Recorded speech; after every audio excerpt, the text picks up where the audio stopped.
first encounters. I think it was then about a year into it, I had an experience which was extremely curious. My son was probably about 8 or 9 at the time, and so I got out of body one night. I was lying in my reclining chair, and it was just probably about 4 o'clock in the morning, and started getting vibrations. I had my eye mask on, and was able to then suddenly perceive the room through the eye mask, but I was sort of reclined back. So I then sat forward, thinking, okay, I can get out now. And I suddenly sat forward in my body, and I was now just slightly out of phase with the physical body. And to my shock, there were 3 non-physical humans sat at the base of my feet, sort of just waiting for me. And I was like, oh, fuck! Where did that come from? And it shocked me right back into my body, because I literally wasn't ready for that. I didn't expect to have them in such close proximity. So I'm lying in my body in the darkness again, so I'm definitely back in behind the eye mask, and I'm in full paralysis. And I was living with my family at the time, so I had my children and my wife at the time. And I was lying there in paralysis thinking, shit, now it's paralysis. And I wanted to break, and I was like trying to call out, and even my vocal cords were sort of in that shutdown stage. And I was like, and nothing was coming out. And so suddenly the vibrations came back, and it was one of those moments where I didn't want to go back out, but it was like I was being shunted back out again.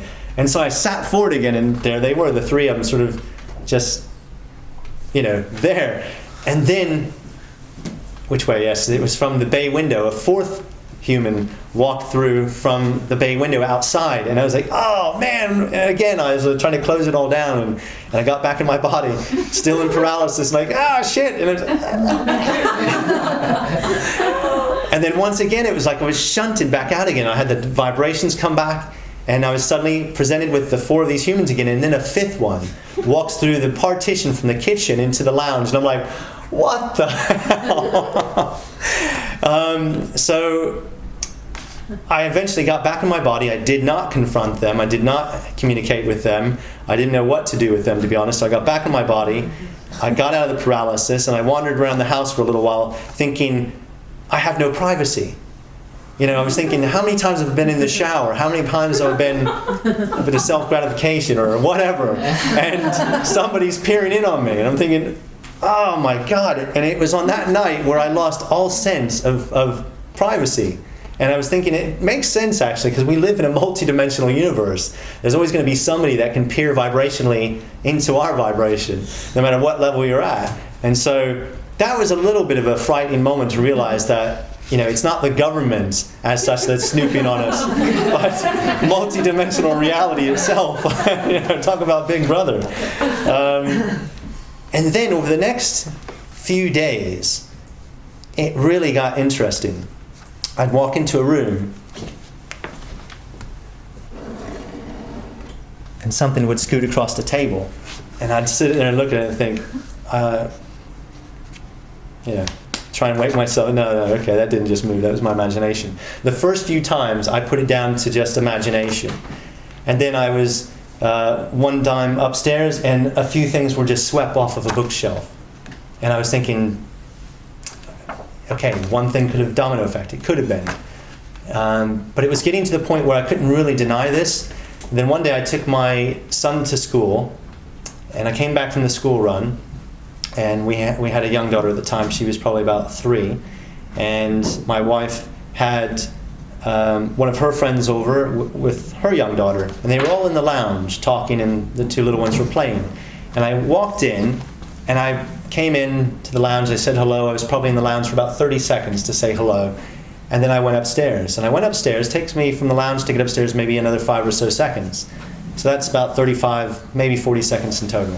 I get upstairs, and suddenly in one of the children's room, there's a lamp fixture. It's like a hot air balloon sort of fixture around the bulb, and then a hanging basket with these little stuffed animals.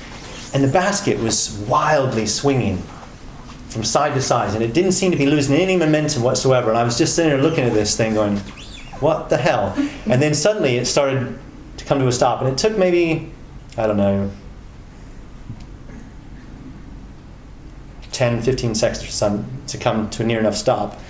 And I then thought, okay, I'm going to have to look at this in a more scientific way. So I went over and I looked in the room. I thought, is something got knocked over and knocked into this? Nothing. Is the windows open? And no. Was there a cat in here? No.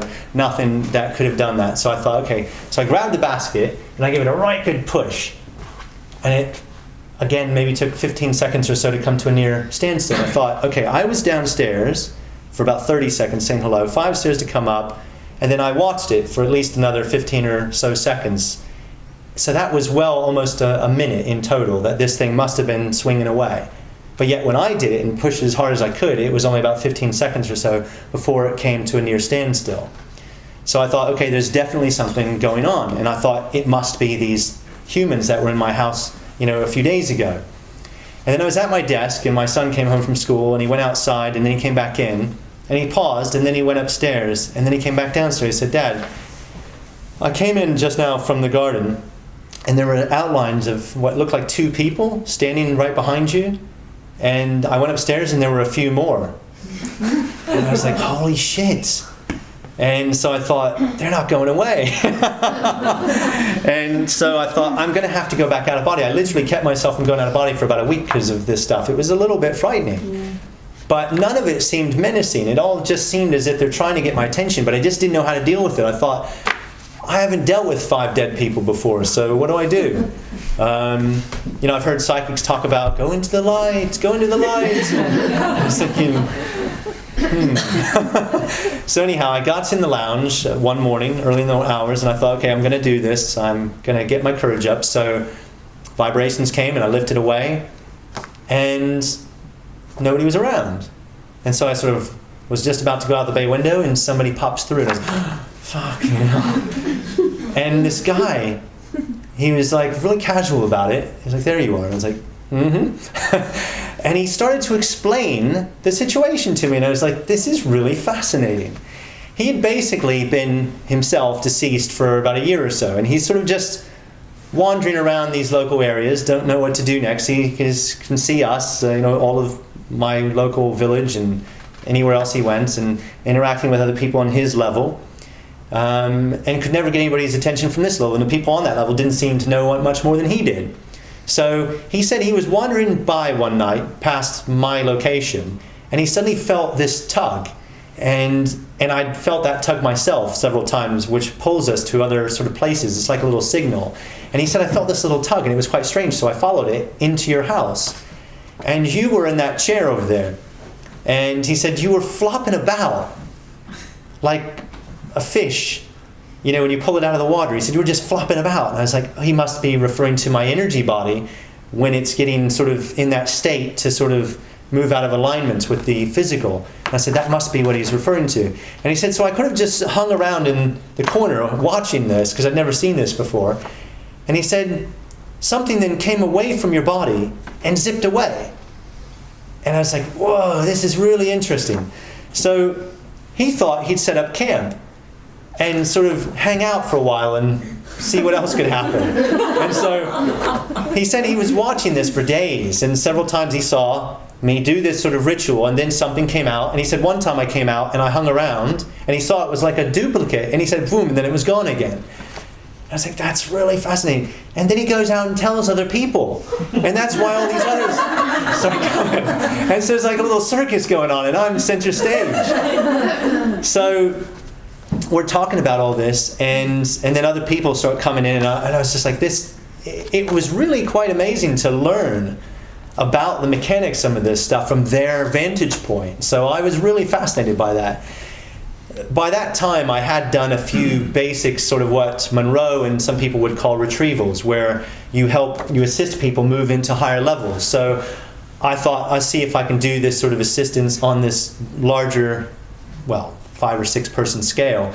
And by the end of sort of my experience, I had assisted people with moving around to different places.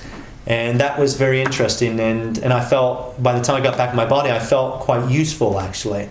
Because one of my mentors from a few years previous, who was quite religious, but he had some really good knowledge in an area, and I really was interested in that. And I started telling him about my experiences, and he said, well, what use is that to humanity? He said, the dead should basically be left to the dead.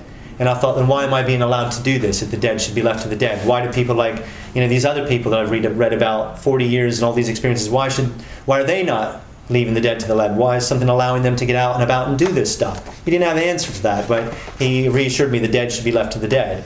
And I thought, no, this is useful actually. His philosophy was, it's all about being in service to humanity, which I'm all down for that. But I thought, you know what, this is humanity too. This is a multi-spectrum humanity, and we're just one part of it. And if we can be assistants to our other brothers and sisters on other vibrational levels, why should we not do that? Sometimes we're more clued up than they are. So I thought, I've got to follow my instincts. I've got to follow what feels right. And so this just seemed a very natural thing. And like I said, on that evening, it felt really good to be able to be useful in that way. So that was a really interesting experience. And a lot of things started to progress, and I started learning quite a bit, started learning about the different states of mind that people exist in.